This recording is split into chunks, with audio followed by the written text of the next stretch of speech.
Selamat siang, Assalamualaikum warahmatullahi wabarakatuh. Om Swastiastu, Shalom. Baiklah teman-teman, pada saat ini saya memperkenalkan nama saya Wayan Suyusma Dharma. Tepatnya saya tinggal di Mamboro. Saya sejak kecil memang sering merantau dari Toli-Toli, sering berpindah-pindah ke Mamboro, ke Palu. Pada saat saya menikah, saya mempunyai anak satu. Terus pada saat itu jelang 3-4 tahun, mertua saya sakit di kampung. Sakitnya itu pertama saya tidak tahu teman-teman, sakitnya sakit apa. Lama-lama setelah saya obat, katanya sih jantung. Habis itu asam urat, tidak jelas begitu sakitnya guys.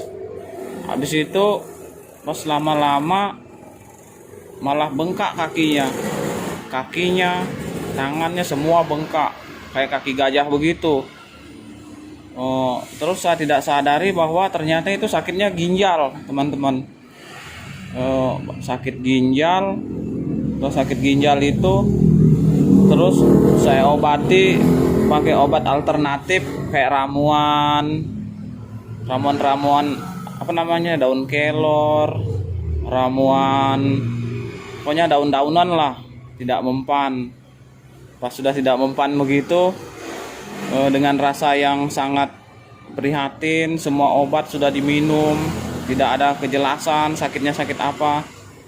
Selama-lama ternyata saya periksakan ke dokter, akhirnya sakitnya ginjal. Pas sakit ginjal begitu teman-teman, akhirnya mengalamilah cuci darah karena sudah kronis sekali. Hari demi hari saya jalani 1 minggu sampai 3 kali cuci darah mengantar mertua. Karena mertua saya di kampung, jadi terpaksa harus saya ajak dia di kos. Tiap hari saya terus lakukan begitu untuk pengobatan saya punya mertua. Karena untuk jalan kesembuhan sudah tidak ada lagi. Cuman saya pengen melihat mertua saya itu ya biar hidupnya itu lebih panjang lah lagi. Lebih panjang biar dia sehat. Tapi lama-kelamaan saya punya mertua ini sudah bosan menjalani cuci darah, minum obat. Pokoknya sampai dia stres. Ditanya, "Mak, sudah minum obat?" Bilang sudah, padahal belum. Akhirnya kakinya bengkak, sesak napas, bawa lagi ke rumah sakit. Serta lama-lama kelamaan sudah saya jalani itu teman-teman selama 3 tahun. Mengajak mertua saya itu cuci darah terus ke rumah sakit, tepatnya di Undata sini di Kota Palu. Tapi untungnya itu pakai BPJS teman-teman. Kalau enggak pakai BPJS bisa habis uang ini. Habis itu sudah lama kelamaan menjalani cuci darah, akhirnya saya punya mertua ini drop, dia tidak sadarkan diri teman-teman, tidak sadarkan diri di rumah sakit. Setelah dia tidak sadarkan diri di rumah sakit, mungkin ada 1 minggu itu tidak sadarkan diri kan, 1 mingguan di rumah sakit. Tetap ini dirawat di rumah sakit, tetap dirawat. Yang jelas ini kita ini berjaga antara hidup dan mati. Ini orang koma, pokoknya 1 minggu koma. Terus dimasukkan selang ke dalam mulutnya, dikasih masuk bubur sampai ngerok sampai begitu. Terus dipasang impus. Saya dengan mertuaku ini teman-teman sudah nggak tahu harus apa lagi yang saya harus alami nih, harus apa lagi yang saya harus lakukan, sudah pusing. Terus kadang saya punya ipar berkata begini, ayolah kita bawa saja pulang ini. Kita terima saja apapun yang terjadi, terima aja resikonya, mangkali dia nanti mau meninggal atau bagaimana.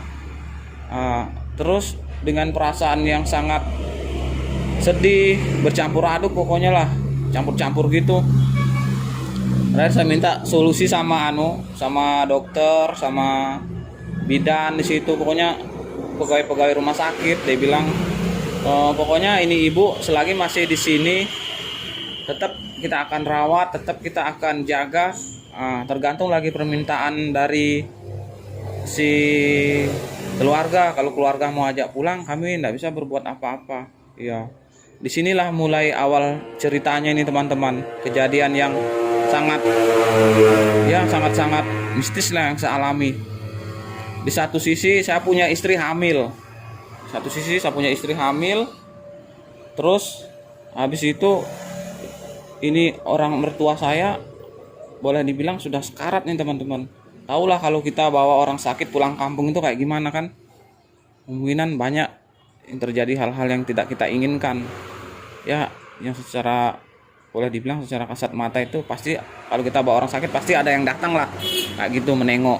Nah, sudah itu dengan keputusan yang sangat berat, akhirnya iparku mengatakan oke lah kita bawa pulang mama. Soalnya di sini sudah 1 minggu tidak ada perubahan juga, kita rawat saja di rumah.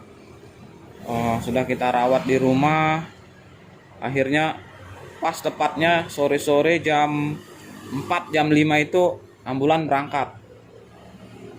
Kalau tidak pulang kasihan dengan saya punya ipar, dengan siapa yang jaga, dengan mertuaku juga. Di satu sisi saya punya istri hamil besar, bawa istri hamil, bawa orang sakit nggak sadarkan diri. Di situ mulailah saya punya hati itu goyang teman-teman. Apa yang saya harus lakukan ini? Tapi dengan tenang jiwa, dengan pasrah diri kepada Tuhan, akhirnya ambulan berangkat mengantar saya punya mertua dengan keadaan koma. Pas waktu itu hari Kamis, jadi sampai di rumah itu sekitar malam Jumat. Habis itu mertuaku dengan iparku pergilah pulang, dia naik ambulan. Karena istriku lagi hamil, terpaksa saya ikut dari belakang naik motor. Sesudah itu di perjalanan saya bertanya-tanya bagaimana sudah keadaan ini, kasihan. Sudah di kampung, sudah sepi. Taulah di Lembah Mukti itu Kecamatan Damsol itu sepi sekali. Yang jelas dia tempatnya di pelosok. Jadi pas kita pulang sampai di rumah itu cuman keluarga saja yang menyambut. Pas kejadiannya malam, anjing sudah mulai menggonggong, aung-aung begitu. Udara mulai hampa, pokoknya sepi. Sesudah itu akhirnya saya turunkan mertua. Saya siapkan tempat tidurnya di kamar. Suasana sudah mulai mencekam teman-teman. Ini memang kejadian yang sangat mungkin orang lain jarang lah alami seperti yang saya lakukan ini. Terus dibaringkanlah saya punya mertua ini di kamar tidur. Sudah dibaringkan, dibangun-bangunkan, tidak bangun, tapi tetap bernapas dia nih. Terus sudah lama-lama saya disuruh temani tidur sama saya punya ipar. Dia bilang, Yan, kamu tidur di sebelah dulu apa saya ini mau lu mau mandi apa, kau jagakan mertuaku. Dengan perasaan takut bercampur-campur aduk, saya terpaksa menunggu saya punya mertua di sampingnya. Habis itu lama kelamaan, angin kencang, hujan gerimis teman-teman. Pokoknya sudah mencekam sekali. Soalnya dibilang kalau di kampung itu kita bawa orang sakit tuh, ya boleh dibilang orang-orang yang pintar-pintar, ya boleh dibilang kalau orang Bali ngeleak gitu. Secara tidak kasat mata itu pasti datang dia untuk menengok. Karena boleh dibilang ya seperti itulah kejadiannya. Pokoknya mistik sekali yang saya alami. Setelah lama kelamaan, tengah malam anjing ribut, baru mana ada anak kecil menangis. Pokoknya kejadiannya itu sangat mencekam sekali. 2-3 hari teman-teman kita begadang menjaga ini saya punya mertua antara hidup dan mati. Ada juga orang dia bilang kalau mau cepat dia pergi kasih mandi air kelor saja. Bilang cuman saya enggak berani, takutnya nanti dikira kita yang bunuh dia. Ya apa boleh buat, terpaksa kita tunggu keluarganya dari Kasimbar. Habis kita tunggu keluarganya dari Kasimbar, kita minta pertimbangan di situ. Akhirnya pada saat berapa hari kemudian dia mengembuskan napas. Pas mengembuskan napas itu, ya pokoknya perasaannya kita bercampur aduk, mana sudah takut, sudah mana sedih, nggak ada siapa-siapa, keluarga cuma sedikit. Pada akhirnya meninggal punya mertua. Itu kisah yang saya alami dengan mertua saya. Berat rasanya cobaan yang saya alami ini. Tapi mau tidak mau, memang namanya kita dengan mertua kan, anaknya sudah kita nikahi, ya kita harus tanggung jawab. Apapun resikonya, kalau memang mertua sakit atau kalau dia lagi susah, tetap kita harus tanggung jawab. Nggak bisa kita lepas tangan, teman-teman. Jadi ya memang begitulah yang saya alami ini. Mungkin ini jadikan pengalaman atau jadikan kita pelajaran. Jadi kalau kita itu suka sama anaknya, otomatis kita harus suka juga sama keluarganya, sama bapak, sama mama, sama keluarganya. Nggak bisa cuma anaknya tok kita suka. Jadi kita harus ya saling mengerti dan saling tanggung jawab, teman-teman.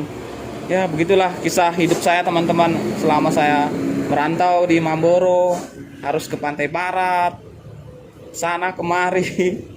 Begitu, teman-teman. Ya mungkin sekian dulu, teman-teman, pengalaman hidup yang saya alami. Mudah-mudahan dengan banyak-banyak kita berdoa, bersabar, saling menolong, mungkin semua ada hikmahnya dikasih sama Ide Sang Yang Dewasa, teman-teman. Makasih, teman-teman. Ingat, subscribe dan like dan komen, teman-teman, ya. Mudah-mudahan ini jadikan kita hikmah dan pelajaran agar lebih baik ke depannya. Terima kasih.